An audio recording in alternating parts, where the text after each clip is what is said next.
Now, this is a topic that I am hugely passionate about and something that it's a hill that I'm prepared to die on. And that is that most of the fitness industry isn't built for women like you.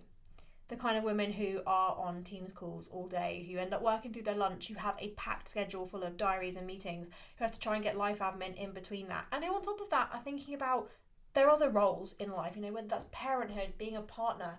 We all know that women take on much more of the mental load than men.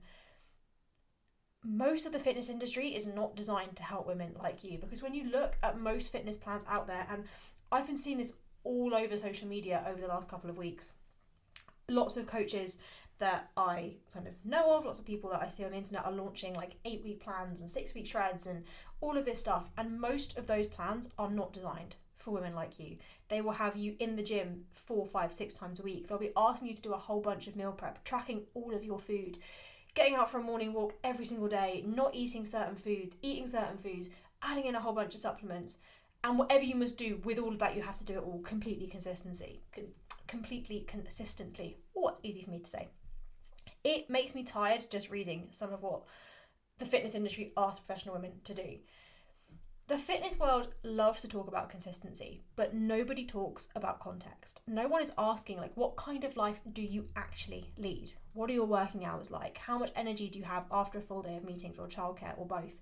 What your preference is? What do you prefer doing? What do you enjoy? And the truth is, most coaches don't understand that. Not because they don't care, but because they've never lived it. They haven't had to train around a demanding job or find the energy to cook after back-to-back calls all day. So when you tell them, I just couldn't get my steps in today, the max amount of steps I can do is 5,000, or I didn't have time to prep my lunch, they will see excuses.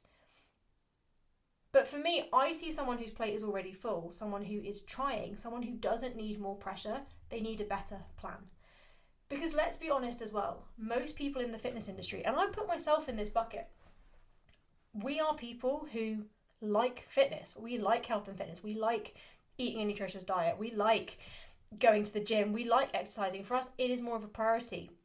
The difference is, for me, it wasn't always a priority. It wasn't always something that I built my life around. And because of that, I really recognized that most of the fitness industry talks about it from a real place of privilege. I cannot speak. From a real place of privilege, from a real place of kind of almost superiority, without recognizing that for most professional women, it's really hard. And this is why when we talk about comparison is such an issue, because it's not just about how someone looks. It's about the program you think you should be able to follow, the amount of workouts you feel like you should be able to get in. It's about when you see people on social media or with their PTs or with their coaches talking about the things that they can do. These are things that work for people with totally different lives to you. So it's no wonder that you feel behind. It's no wonder that you feel like you're not doing enough. It's no wonder that health and fitness feels like a constant battle for so many professional women, because most health and fitness programs, plans, whatever you want to call it, routines, workouts, they are not written with you in mind. That is not your fault, and it is the reality. I don't think that most professional women need to be more motivated. The fact is, you are already smashing it in your career. You work really hard. Motivation is not an issue for you. I don't think you need to work harder. As I say, you work really hard in your career. But I do think that most professional women need an approach to health and fitness that understands their life, that recognises that their job is demanding, that recognises that they will sometimes need flexibility, that takes away the guilt and the shame and the comparison and just makes your life easier.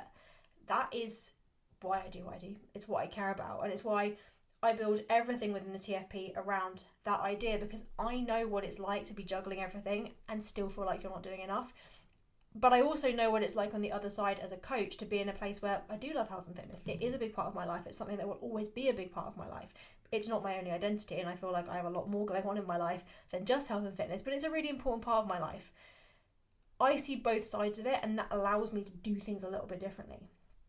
Tomorrow, I'm going to talk a little bit about how we do that, how you can build a plan, build a program, an approach to health and fitness that works for professional women.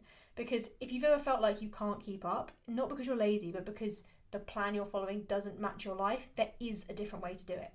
and it starts with understanding how you work best. So I will see you tomorrow to take you through it.